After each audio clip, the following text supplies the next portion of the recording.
Thank you, Laura. And good morning. I am Kimberly Richardson, Assistant City Manager for the City of Peoria in Illinois, and current President of the League of Women in Government. Welcome to the third SheLeadsGov virtual forum presented by ICMA and the League of Women in Government, sponsored by SIGNA. Today is International Women's Day, the perfect day to hold this inclusive and inspiring digital event. Balancing the blur, be a leader in your personal and professional life. We have filled the virtual forum with thought-provoking and motivational speakers, but that's not all. You will make amazing connections with other women and men at all stages of local government. Take breaks to clear your mind and relax, and learn strategies to help you courageously build a life and career you love.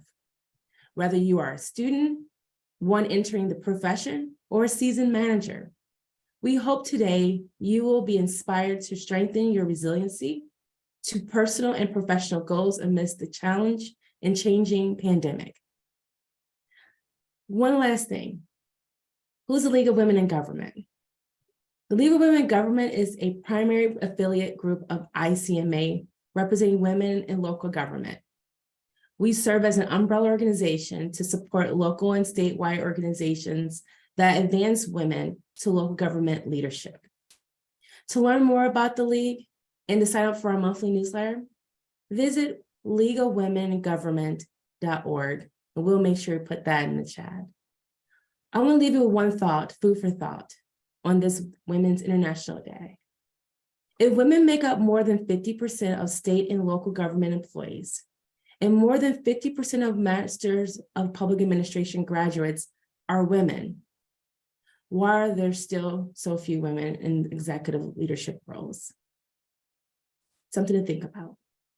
So now please join me in thanking our sponsors for this event, SIGNA, who continues to be a strong supporter of women in government, and ICMA. Representing SIGNA, please welcome Kimberly Funderburg, President, Government Education and Health Systems. Kimberly, are you with us?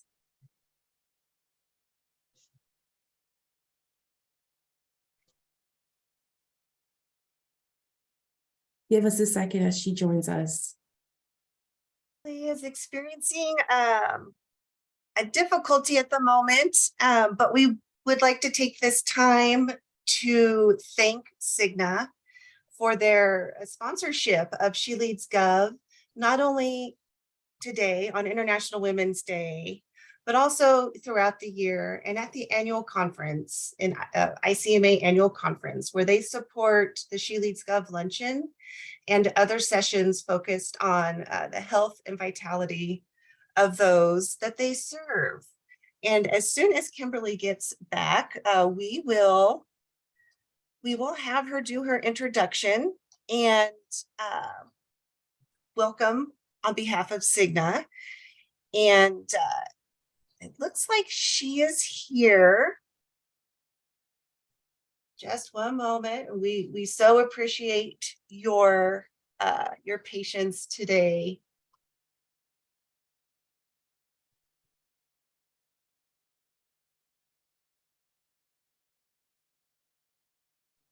Morning, everyone. Can you hear me? Yes, we can. Yes, thank you. And so again, apologize for the technical difficulties there, but good morning, everyone. I'm Kim Funderburg. I'm President of Government and Education and Health System Business Units here at SIGNA Healthcare, which is a division of the SIGNA Group. And I'm so very pleased to be joining all of you today for this third annual SheLeadsGov. So today's agenda, as you heard a little bit about, is full of value from beginning to end. There's thought-provoking and actionable insight and solutions to the challenges we're all facing each and every day. The SIGNA Group and SIGNA Healthcare is so proud to sponsor this important event as an extension of our longstanding relationship with ICMA and our emerging and strengthening relationship with the League of Women in Government. For those of you who may not know, SIGNA recently rebranded itself to reflect how our global health company helps those we serve create a better future built on vitality. That's the vitality of every individual and every community. And in addition to the Cigna Group, what you'll see now is branding around Cigna Healthcare, which is our US commercial and government plans, as well as international coverage. And then you'll see Evernorth Health Services, which is our company's pharmacy benefit management, data analytics, and care delivery offerings. So since this was just recently announced, I briefly wanted to inform you about it. But what doesn't change, however, is our commitment to deliver value, our longstanding commitment to diversity, equity, and inclusion, and our engagement as a partner, including with local and state government professionals and the organizations that support them. Over the past 3 years, SheLeadsGov continues to grow and attract new attendees, such as some of you out there, and I welcome you all and thank you for being here. In this dynamic and constantly changing environment, I can't think of a better theme than the one we have this year, and I hope you agree with me. Balancing the blur, be a leader in your personal and professional life. All of our sessions make that important connection because it's so important to strive for a balance that works for each of us.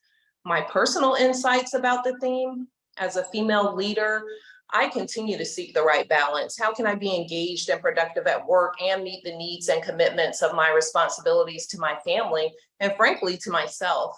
It is a blur sometimes because we're all moving very quickly and our schedules fill up so fast from the time we wake up in the morning to the time we go to bed at night.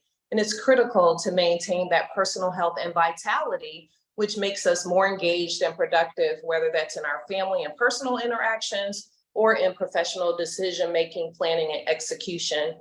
And as to my insights on the rest of the agenda, we're gonna kick off the agenda with this great panel discussion featuring 4 dynamic community leaders. I'm so looking forward to moderating this panel and getting their insights. I'm also really looking forward to hearing from our keynote speaker, Nicole Lance, on ways to build a life and career you love. And while I certainly don't want to get out in front of Haley Hughes's workshop this afternoon, I do want to emphasize the general findings of our recent survey.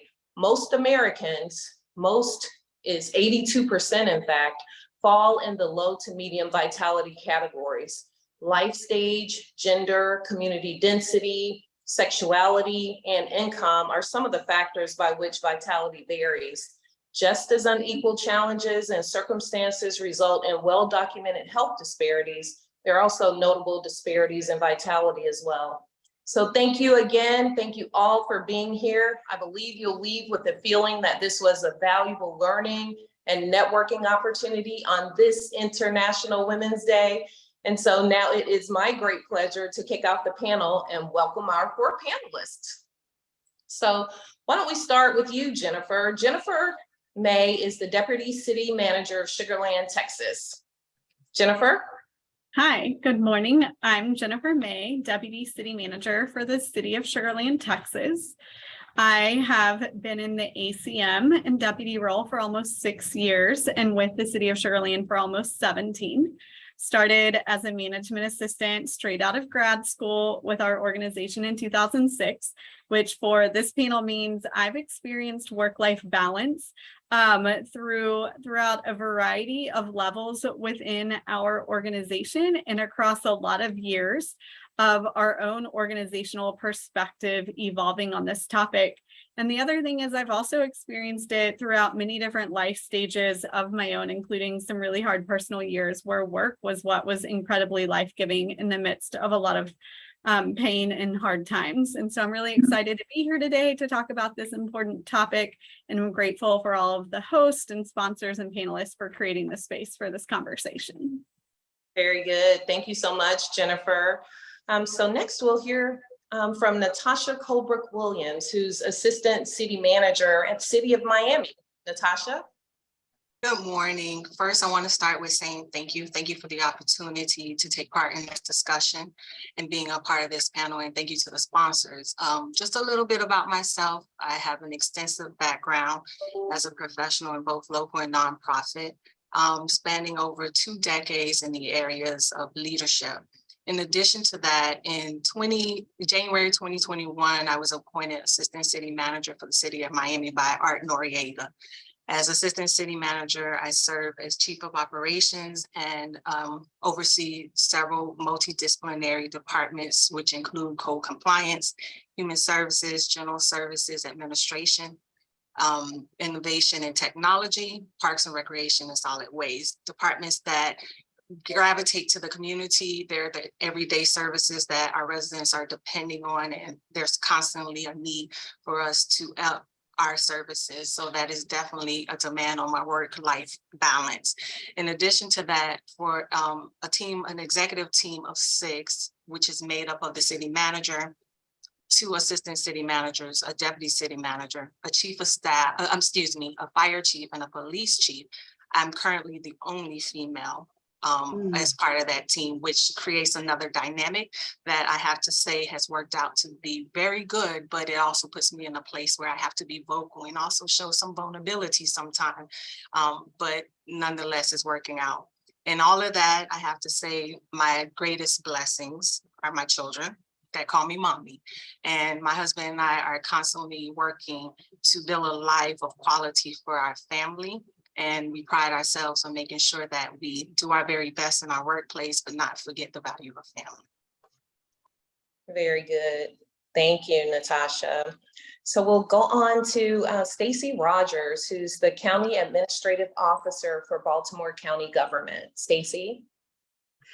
Good morning, everyone, and thank you so much. I am just so excited to join the group today, and I'm just really excited looking in the webinar chat, seeing colleagues from across the country. It really just encourages me and really excites me to see who is joining us today.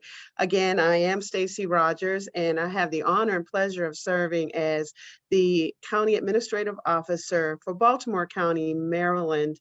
Baltimore County is the 4th largest jurisdiction here in Maryland. And as the County Administrative Officer, I have the awesome responsibility of overseeing day-to-day government operations across the spectrum of county agencies, departments, and work very closely with our school system as well as our community college and libraries. I'm truly honored to serve in this position. I was appointed on April 1st of 2019, and I'm pleased to say I was just reconfirmed by our county council for another 4 years with a unanimous vote. And what's interesting about our council right now, it is a 7-member council that is all male. So we have a wonderful working relationship with mutual respect. And I really, truly feel that I'm able to do this great work through great partnership from the executive branch and the legislative branch, which is always important. The other important thing about this role is that I'm the first African American and only 2nd woman in 365-year history of our county to serve in this role. So I take this very, very seriously because for the 850,000 residents of Baltimore County, I know that delivering quality services and being attentive to their needs is job one. But I also know as a mother and a grandmother that I have to find balance for my family and for myself. Self-care is a requirement. It is not a luxury. It is something that we have to understand. And as we go through our careers, we have to understand that if we're not taking care of ourselves, then we're not able to carry out all of the roles that are required of us as women and wives and parents and grandparents and caretakers. So it is a fine art. It's a balance, but self-care is something very, very important that we have to pay just as much attention to as we do to the important roles that we serve in serving the citizenry and serving our organizations. Very, very happy to be here with you. Thank you for that, Stacey. So next we'll go to Trisha Johnson, who's Deputy County Manager for Seminole County Government. Trisha. Good morning. Thank you so much. And thank you to ICMA and Cigna for the kind invitation. It's my pleasure to join you today. And Stacey, I just have to say congratulations on your reappointment and God bless you with a 7-member council, because we have 5 commissioners and that seems like a lot. So that's just awesome.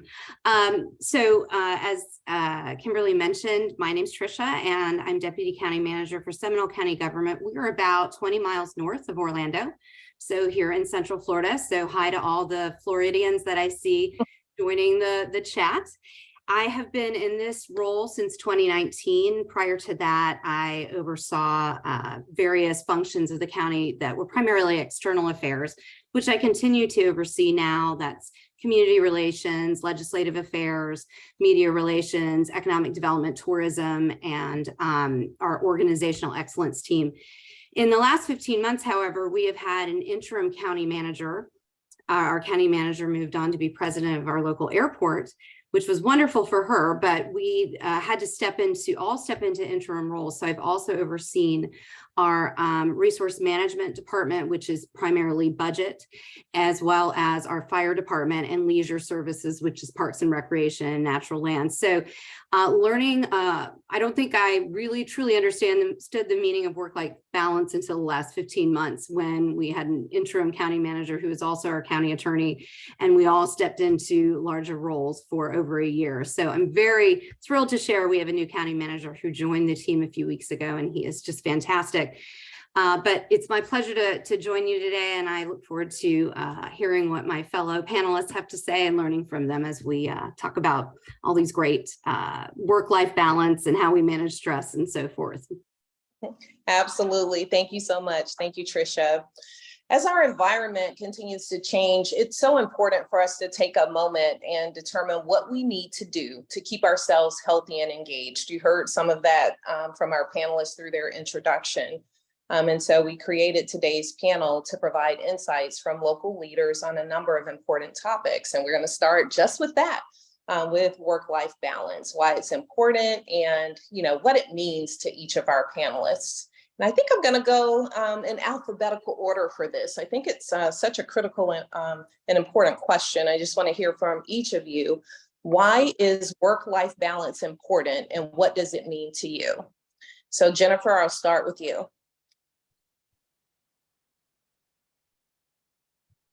Thank you. Work-life balance to me is really, it just means that no matter how passionate we are about public service or working relentlessly to make our communities better, that no matter what, we aren't asked to, or we don't put pressure on ourselves to do that at the expense of making sure that we're able to truly enjoy and be present in our lives outside of work. And so for me, my experience has been, I was someone who was single until much later in life, and I don't have children yet. And so for me, it's been really important to bring a voice to being inclusive of every person in our organization when talking about this topic, because if I'm really honest, it has been difficult for me to feel like over the years that I deserved work-life balance as much or in the same ways as my coworkers with more traditional families. There have also been, when it comes time, to the idea that it's a balance, there have been seasons in my life where work is really what gave me a purpose and kept me going when some of my personal life was hard. And I've tried to talk about that more within our organization as well, because I think sometimes the most loving thing that we can do is to not put pressure on people to find life or to find balance in the ways that are most life-giving to us. And so to me, work-life balance is all about seeing each other, asking each other what they need in their particular seasons and in their in situations to find peace and fulfillment. And at the end of the day, it's just really important because all of us deserve to find happiness and balance in life, even if that looks different for each of us, or if it looks different for ourselves across different seasons of our lives. Yes, I love that, Jennifer. Thank you so much. Because a lot of times when we think about work-life balance, sometimes it feels like there's a single definition. So thank you for that reminder. Work-life balance is what it means to you. And to your point, it can change by season. It could be one thing this year and next year look totally different. So thank you for that reminder. Natasha, your thoughts? So when I think about maintaining a work-life balance, I think about how critical it is to living a happy, healthy, and productive life. I think it's important to reducing stress and preventing burnout. I make sure that I put forth as much effort as possible to maintain a work-life balance, not just for myself, but for the people around me. With time and growth, I realized just how much it affects everyone, not just myself, but my work team and my home. That came with growth and self-awareness, and unfortunately some loss. I can tell you that I've always been really good at drawing a hard line between personal and professional, partly because I'm a private person. But where I fell short was managing my time and buying into that whole concept that you had to work around the clock in order to be successful. And at this point in my life, I know that I define work-life balance when I'm able to meet my obligations at home and in the workplace and still make time for self. When I make sure that I'm emotionally and physically present. Because at one point I was running, working, burning the night oil, making sure that I was the very best at work. And when I was home, I was still thinking about work and I didn't have the ability to disconnect. At this point in my life, I know that I can be a professional, a good daughter, sister, a wife, a friend, a mentor. And there's room for all of these relationships, all of these roles to coexist. And that's when I know I've reached work-life balance. So that when I'm at work, I'm giving it my very best. And when I'm at home, I'm giving it my very best. That for me is work-life balance. Great, thank you for that. So yeah, I hadn't thought about it like that. So to the extent you can be both emotionally and physically present, I think that's a great gauge to see if you really have that balance. So thank you for those insights, Natasha. Stacy, we'll turn to you.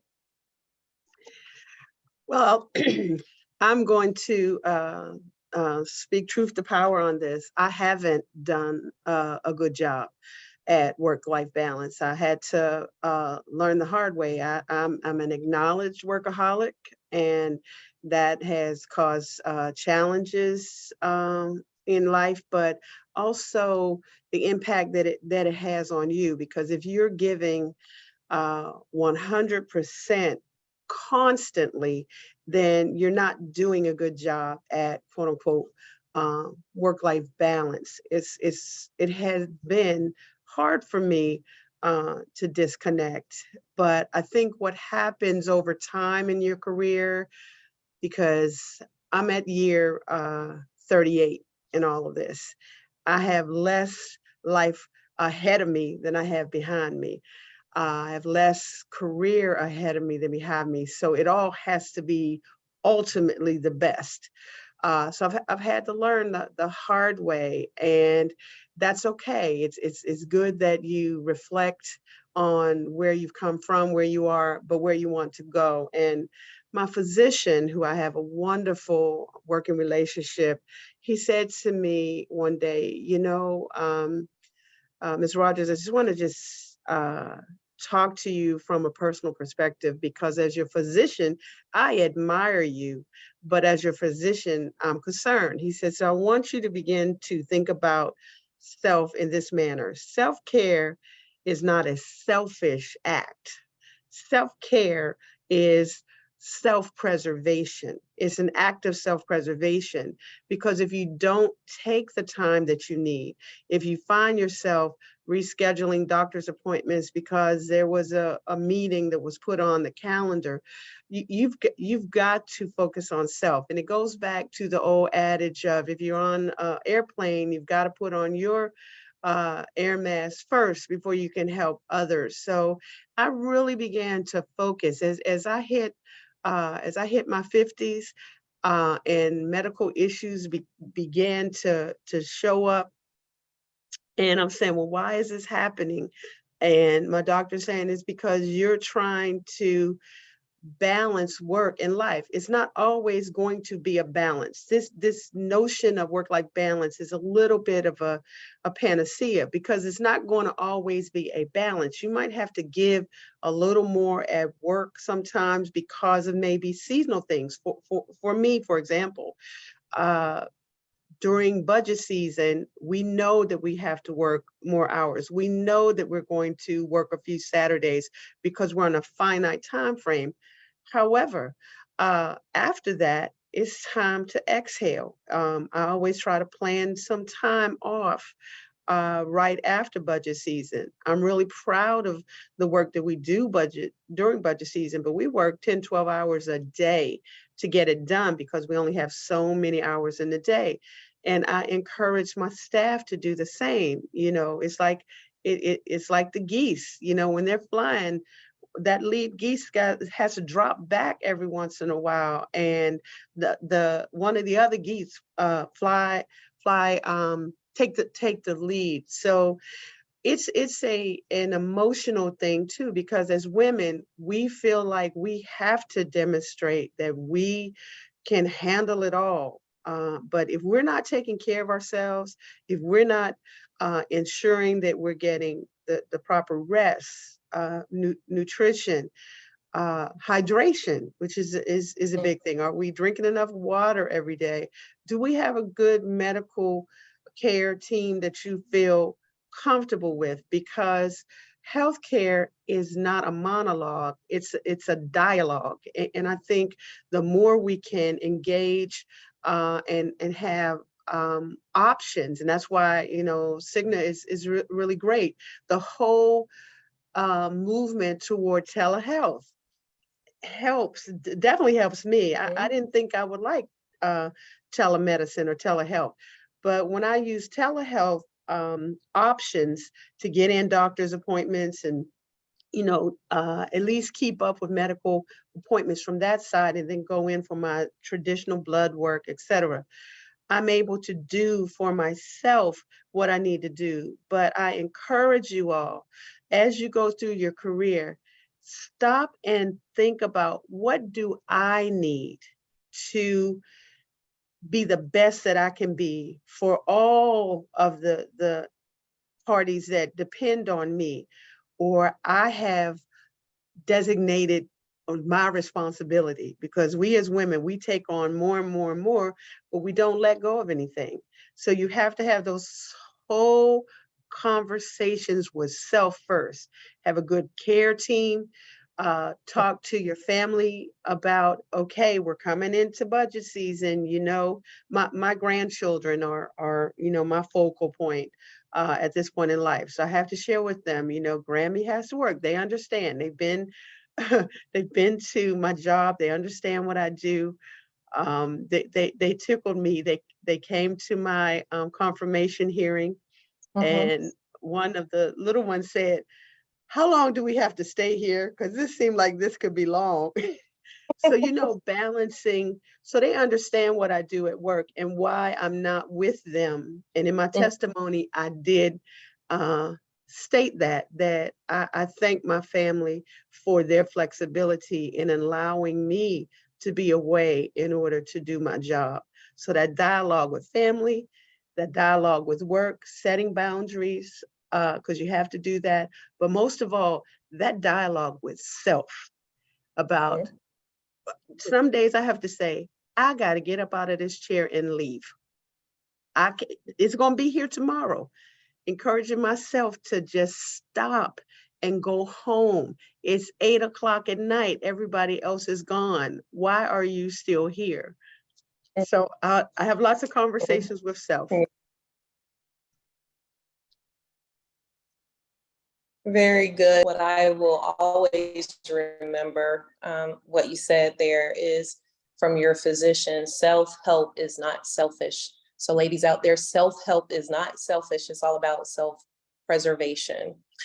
So Trisha, we'll hear from you on it.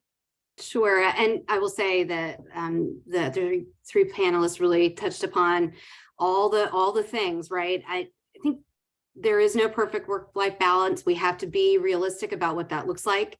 Jennifer said it depends on the season, and it's true, whether we're going through budgets or whether we're preparing for a big event at work. You're not always going to have that perfect balance. Everything isn't, a Folgers coffee commercial and we all are smiling and happy and it's perfect. I grew up in the 80s where Baby Boom and Working Mom, those were the movies, right? And that was the expectation, and you work hard, and it was about work. And I still struggle with not putting work first because that's kind of how I was raised, and that was the mentality back then. But what I do try to remember with respect to work-life balance is making sure my employees get it. So I encourage them, you've worked, quite a bit this last week or last month on this project. I need you to take some time off. I need you to leave early. I always encourage them to, if you have an activity with your child or you need to take care of them, be with them. I never want my team members to feel like my example is what they should follow, because I know it's not the right example, but I want them to know I value balance in their lives. I'm working on it in mine too. I'm a recovering workaholic, but I want them to see that not only just because I care about them, but also for retention purposes. We want to keep our people. And if they feel like they're being worked too much or too long, they're going to find another opportunity, especially in this day and age where working from home and telecommuting are a higher priority than maybe they were, particularly in government just a few years ago. So for me, work-life balance is really making sure the people around me are getting it, and then I continue to try to improve upon it myself as much as I can. Very good, Trisha. Work in progress, right? A lot of us are in those same shoes as you, and but also important as leaders that we impress upon our teams the importance to find that balance, whatever that means for them. And so, Trisha, I'm just going to stick with you if you don't mind. Is that okay? Oh, absolutely, sure. All right. So one size doesn't fit all when we're managing work stress that comes in throughout the day and after hours. You talked about it, right? We know you're struggling, but what do you do to help manage this? What do you do to help manage the stress? So I was thinking about this. How do I manage stress? And I would like to say that I get 8 hours of sleep and I drink a lot of water and I read and I eat a lot of kale. But the reality is I like wine and carbs and true crime stories on Netflix. And that unfortunately is how I manage my stress more often than I should. But there are a few things that I have done over the years, particularly my daughter's 8. I'm a single mom. And since I get half the time with her, I really want to make sure I'm present. And we know that technology kind of seeps in to every aspect and every minute of our lives. So I purchased this, it's like if any of you have those flour containers, you store flour in, OXO makes them and so forth. It looks like that. You can get it on Amazon, of course. Another way to manage your stress is order stuff through Amazon. But you can put your phone in it or an iPad and lock it in and set a timer. So we do that at dinner or when we're playing a game or when I want to be present. So I can, one, show her the importance of that, being present with her, but two, shut off the texts and the phone calls, because 9 out of 10 times they can wait. There's always going to be a one-off emergency situation here in Florida, preparing for a hurricane or something along those lines. But for the most part, I can turn it off. And I actually have let my boss and our commissioners know that when I have my daughter, I may not return your call until after I put her to bed. And if you really need me, call a second time, because I want to be present with her. And that helps me with that parental stress and also that stress from just feeling like I need to be available to them every second of every day, which is, again, it just goes back to kind of how we were raised and being available for your employer, right? We all want to be present, but we've got to find that balance. I also, I try to find time to do something I enjoy, and that used to be running, but here in Florida, you run at 4 a.m. because it's hot outside, and I can't do that with a young child still in bed. So I love to bake. So I try to, a couple of times a month, set time aside when it's just me, and I bake cakes or cookies or things that maybe they take more time, but it's just for me. And then I'll have my true crime drama on background that I'll be listening to, and it's just a fun bit of me time. And the last thing I do that really has helped me manage stress, and it is work related, but I spend about 30 minutes every morning, weekday morning, before I get showered and ready for the day, looking at my emails. And it's just to try to clean out some junk, no major long project work, just go through my emails, try to get them cleaned out a little bit and get centered for the day. So then when I come in to the office and I'm hit with questions or phone calls or meetings immediately, at least I've already started the day on good footing. And it's actually, the idea comes from a book called The 5 a.m. Club. I highly recommend it because if you're a morning person, it's a great way to just kind of center yourself and manage some of that stress. But again, like finding work-life balance, managing stress is a constant balancing act, and there is no silver bullet, but finding even those little things to help you chip away at managing your stress, I think is a good move in the right direction. I love that. So I hadn't thought about Amazon shopping necessarily as a stress reliever, but I love it. I was looking at the chat as well. Netflix, I saw wine therapy. So everyone out there has some really good options for us. Also love how you have established, boundaries, if you will, how you set aside time to be present with your 8-year-old daughter. So I'm going to take the next question to you, Jennifer. How do you set boundaries between your personal and professional life? Is it a hard boundary, or do you allow for flexibility? Great question. I love what I do, and I feel really lucky that I have found a career that feels more like purpose than a job. Though I can admit, like, if I'm going to lean toward one end of the continuum, it would certainly be workaholic more than the opposite. But overall, I'm pretty flexible about it. So I do a lot of productive work early in the morning, and I don't feel bad getting up to do that, especially, days where I have the opportunity to take a longer lunch with a family member who may be in town from out of state. I also really kind of approach a lot of the after hours events, like special events, by integrating them into my life, by inviting friends and family to attend with me.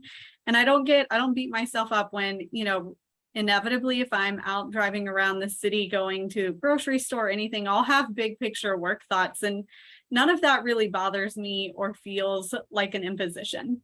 But where I do personally draw a hard boundary is around doing substantial or technical work on the weekends beyond events, unless it's absolutely necessary, like Stacy said, during the budget process. But I just found for me that I struggle with anxiety, and that was really triggering to me when I was doing real work on the weekends. And if something came up, I couldn't ask someone a question and I would just spin. And that was hard on me. It was hard on my coworkers. It was hard on people around me. So that is an example of where I've set a hard boundary. And then similar to what Trisha said earlier about kind of like your impacts on other people, I also really believe it's not just about what my boundary is, but it's about respecting others' boundaries and recognizing that they may be different than my own. And so I do try to have a hard boundary that if I'm up early working in the morning, because that's what works for me when I don't have interruptions of the day, I try really hard not to send emails directly to coworkers during those early hours, because I don't want to inadvertently set an expectation that they need to be up that early. And I also just want to keep people from waking up to a whole bunch of emails from me where I've accidentally imposed stress or intruded into their lives before they even have their first cup of coffee, because that, in accordance with their definition of work-life balance, could probably feel very unbalanced. And so overall, it's flexible, but I try to be harder when it comes to respecting others' boundaries. Yeah. Thank you so much for that. So I heard you say you get up early, just as Trisha does, that 5 a.m. club. But again, the importance of respecting other boundaries. So one thing that I do is if I'm part of that 5 a.m. club, but I will go ahead and craft the email or whatever, but you can set the timer on Outlook to not deliver the message until 9 o'clock. So I do a lot of that. Even if I'm working on the weekends, I might just set it to deliver on Monday. So appreciate all of that. Great conversation, ladies, and appreciate the insights. So Natasha, you talked about it as part of your introduction and also work-life balance, you know, the importance of being a mother in such a busy life that you have. You know, we certainly all have that, and it involves caregiving, not only children, but kids as well. So there are more adults taking care of parents, and some are taking care of both parents and children. How do you manage that dynamic? So I can say that my entire career, I've always had non-traditional work hours. It's always been extended, never a 9 to 5. And in addition to that, there's a large gap between my children. I have a child that's in the 5th grade, and then I have one that's a senior. So their activities, their extracurricular activities, their interests, they differ, which is constantly causing a conflict with scheduling.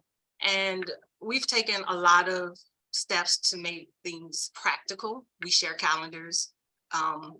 We have group chats.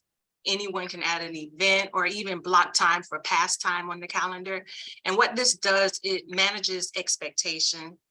It keeps important, memorable events on the radar for everyone, and it reduces conflict. In addition to that, I avoid procrastination. I'm a planner. I plan weeks in advance. I prepare. It's something that has helped me be successful both at work and with my kids. And it prevents my personal and professional life from merging. I do bring my kids to functions when it's kid appropriate. And in addition to that, I'm learning to vocalize when I'm maxed out, when I've had enough, I can't do anymore. And the hardest challenge is learning to say no. It's okay to say no. No, I'm not going to be able to make it. No, I can't go to every function. No, I cannot. I think women in general are accustomed to being available and caregivers and nurturing and providing, but it's okay to take a step back and breathe. So I'm learning to say no. In addition to that, like everyone else has mentioned, I set boundaries. Both my immediate and extended family, they know the work schedule. They know commission meetings are every other Thursday. They know the nights that I'm having briefings. They know when it's budget season. And for that, they avoid planning things so there's no conflict. And on the flip side, I'm pretty open. I have soccer practice on this day, and I have to be here on this day. So schedule me around this time. I get up at 4:30 and I start my day. And there's an hour in between my first child and my second child and when they start school. In that hour, I review homework. We talk about life. We plan. Sometimes we just simply nap. But that is our time. So I make a point to carve out time that focuses solely on family. But what has been critical to this success that has allowed me to move forward and pursue a career that's aggressive and demanding is having a village. I mean, that's critical. And a village doesn't have to be family. Whatever way you define your village, it can be a girlfriend, it could be a best friend, whatever it is, you need a village. I can tell you, if it had not been for my parents from day one supporting me, I can come to work with peace of mind and comfort, knowing that my children are taken care of. And when they can't come pick them up, I have a backup. And if I'm out of town at a conference, I have a friend that'll take my kid to get her hair done for homecoming. There is always a need to have a village, whatever way you define that, because we are all human. We get burned out. We can't do it alone.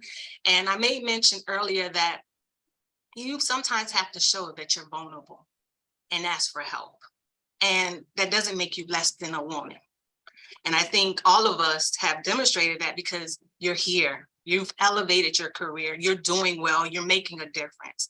In addition to that, I'm blessed to be in an environment where the people around me understand and appreciate and respect the family unit. I make a point to answer the calls, be accessible, but if it's a call at 9 o'clock or 10 o'clock and it's something that can wait in the morning, I say that we'll address it in the morning. That's setting boundaries, but still being accessible. In addition to that, I have to say that the roles in my family are starting to shift. I've gone from having my mother support us and my father to support us to now having to care for them. Now, they're still being critical to the success for everyone. They're picking up kids, but it's changed. I can tell you in 21, we lost my father. In 22, we lost my brother-in-law. And what that resulted in is it was a reminder how important it was that we continue to support each other. Whether it's my two older sisters or my mom, we take turns. And I'm okay with saying to my city manager, I'm gonna come in a little late because my mom needs someone to drive her to the doctor. And I know that he supports me because when I'm present, I'm present. When there's a Saturday meeting, I'm present. And I offer the same to my team because people perform when you're committed and loyal to them, right? So I show them what I want. And I can tell you hands down, it works.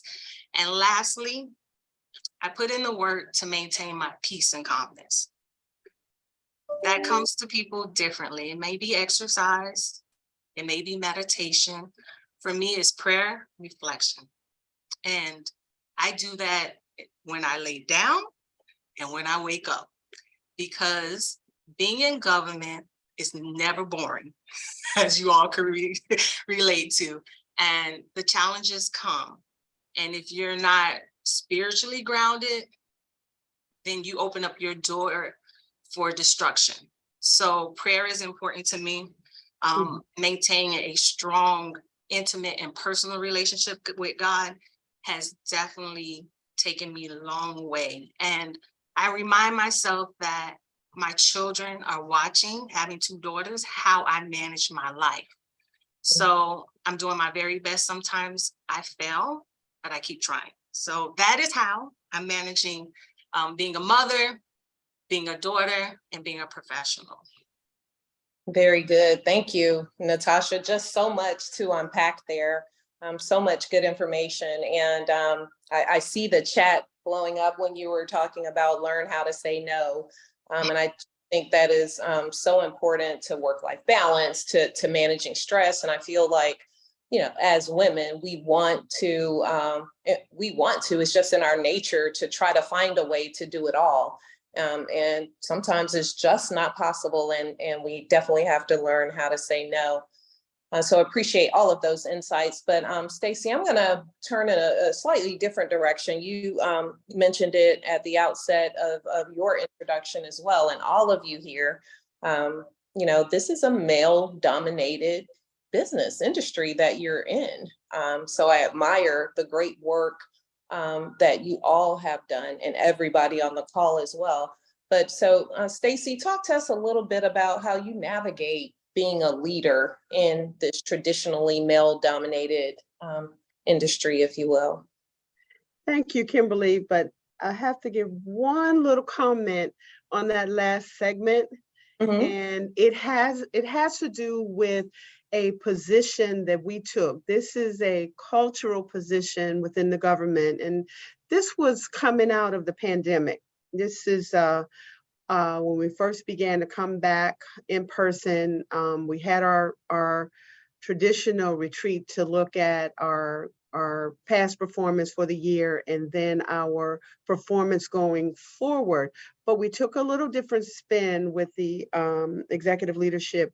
We brought in a therapist to talk about the impact of the pandemic and being socially isolated, how we were going to integrate, and then the whole issue of work-life balance came up. But one of the things that therapists encouraged us or charged us to do as leaders is understanding the boundary setting. And I did see a couple chat comments about that. We embraced a cultural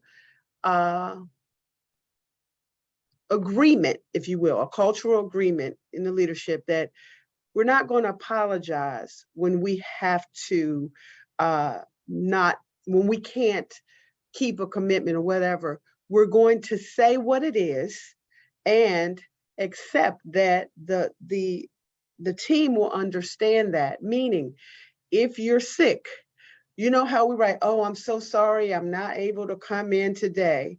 No, take that part off. I'm not feeling well today. I won't be in. I'm going to the doctors. You know, really stop apologizing for what we have to do in terms of life. Take the position that these are things. Children get sick. Our parents, if you're caring for elderly parents or adult siblings, elderly siblings, we get sick, our spouses get sick, but take that position. And I think that it had a great impact. And I reinforce that with my staff when they are like that. I'm so sorry, I'm going to be late, I'm in traffic. I totally understand. Please be safe. Really trying to create a culture where you don't feel guilty for having to manage life. The things that happen, traffic is real in many of our jurisdictions.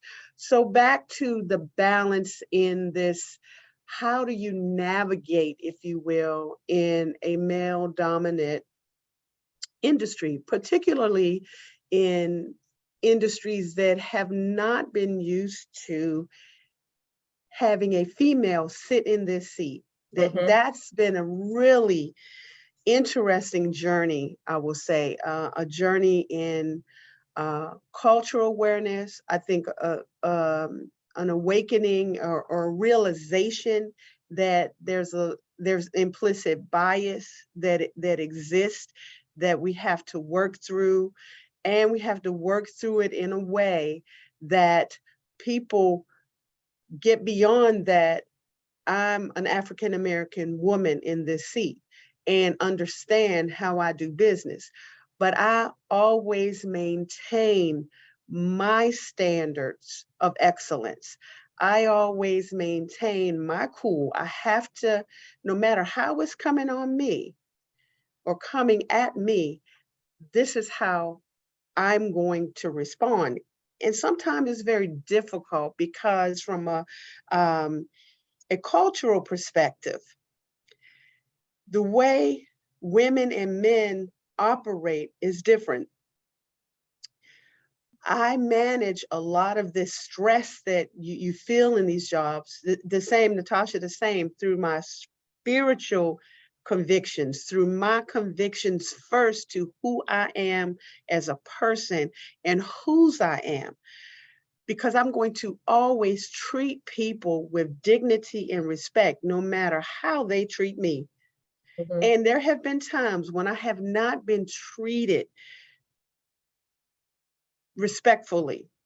And I believe that it is based on the lack of emotional intelligence about how you treat people in general, but how you treat a woman. And I'll give you the example. When I first arrived, there were some cultural norms that were troubling to me. I don't do well in conversations where people have to swear. If this is a professional meeting and everybody's cursing and carrying on, that doesn't allow me to be my best person because it's bumping up against my own personal norms. So we had to have a conversation about that. We had to have a conversation. I said, you know, when I was hired, I shared that one of the things that I value most is my role as the superintendent of Sunday school, which is a part of my role. I have wear many hats, very, very deeply engaged in my faith and in my church life. I said, so it's troubling to me to be a part of a professional conversation where people swear. That's troubling to me. Now, I've tried to move toward some of your cultural, mores, but this one is not acceptable to me. And slowly but surely, it began to dissipate to this point that it doesn't happen. And when it happens and they slip, they apologize and say, Madam CAO, I'm so sorry. Here's $1 for the swear jar. Because as a joke, I purchased some swear jars off Amazon. And this is like, put your money in and we'll donate this to our favorite charity. But I will not sit in meetings where people are cursing all the time. So that's what I'm saying, having to set boundaries for different kinds of cultural things and understanding emotional intelligence. I have had instances where people who did not know my role when they first interacted with me and said some things that I don't think if a male was sitting in this role, they would have said. But it should not be about my role that requires you or would cause you to treat me respectfully. It should be your general respect for me as a person, not as a woman, not as a person of color, but your respect, just basic respect. One of the things we implemented here in the county, and I applaud the county executive for acknowledging that we have these cultural issues and emotional intelligence or lack thereof issues within our environment. We just completed a very, very successful implicit bias training for all executives, and we're moving that down into the organization, because if you don't address it or we just accept it as it is, then it will never change. And I use the swearing thing as an example. Had I just sucked it up and said, okay, this is how they act here. When in Rome, do as the Romans do. I had to take my stance. And literally that was me drawing my line in the sand. As a superintendent of Sunday school, which is who I am, on, during the week and Sundays, I'm not going to sit in a room and have to be subjected to what I feel is unprofessional for a business setting. So I just use that as an example, ladies. Sometimes we got to take a stance. Absolutely. We appreciate that advice. Stacey, I know this conversation is just amazing and outstanding. I'm watching the comments as they come through. So I know that your messages from all the panelists are really resonating with anyone. We are running out of time. It would appear. I think we have 2 minutes here. But just quickly, I'm going to do a roundtable. I know everyone out there, you guys are sitting in some wonderful seats and great leadership positions. So just very quickly, what advice do you have someone looking to advance in local government? I'll start with you, Jennifer, just about 30 seconds or so. Sure.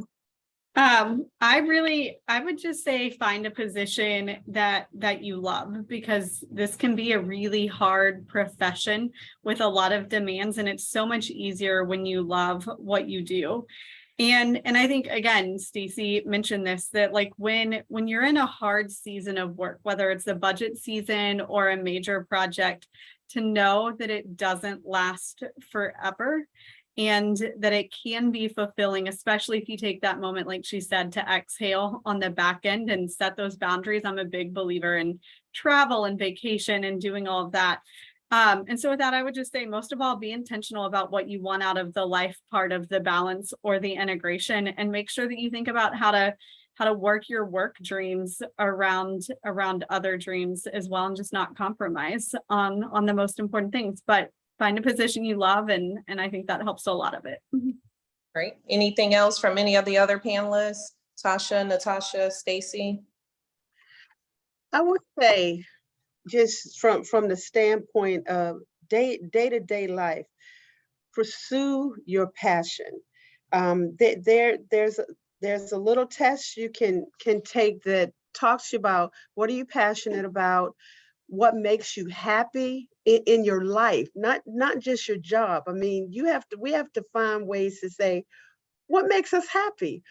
What is it that from day to day would give you that happiness? I'm looking at my happiness corner right now, right in front. It's right in front of me. I have pictures of my grandkids, happy moments, all kinds of things people have given me that help me refocus when it's getting ugly. My happiness focal point that lets me know that beyond this moment, there's happiness, but also find out what makes you happy and pursue your passion and your happiness. You got to do it. It's on us. It's on us. Our emotional state really does depend on what we do from day to day to keep ourselves in a good space. Absolutely. Thank you, Stacy. Natasha? Just adding to that, once you define what happiness is to you, focus on the work and know when to put on the blinders and cancel out the noise and maintain a level of integrity, because at the end of the day, you only have your life that you have to live. You need to come to work, focus, but stay focused on the work, not the noise, and continue to be the best you, the best version of you when you pursue your career. Absolutely. Thank you for that, Natasha. Tasha? I'm just going to echo what the other lady said, and I really appreciate Natasha's comment. Focus on the work, stay out of the drama, don't get down in the dirt and the gossip about colleagues. It's easy to do. Focus on the work, and you will make a name for yourself. If you do good work, if you're someone that your boss can rely on to put forth a good product each and every time, then you will have a very strong career in whatever you choose. Very good. Well, with that, I want to thank each of our panelists for sharing their insights today. I know I've taken away some useful ideas and hope you all have as well. Before our keynote speaker, which is scheduled at 12:15, we have scheduled a short break where you can access a mindfulness podcast by clicking on the mindfulness break in the schedule. Then you would click on Climb Mindfulness Podcast by Cigna. From there, you'll see an external link, and it'll open to Cigna's Changing Lives by Integrating Mind and Body podcast. You can go out there and select any podcast of your choice. And then to participate in the keynote address, which is Ditch the Doubt with Nicole Lance, you would just return to the schedule and then enter the keynote session. And you need to do that by 12:15. But with that, thank you. Thank you so much, and happy International Women's Day, everyone. Thank you. Thank you, Kimberly, for being a great facilitator and moderator. Absolutely. Thank you. Have a good day, everyone. Take care. Thank God you. bless. Bye.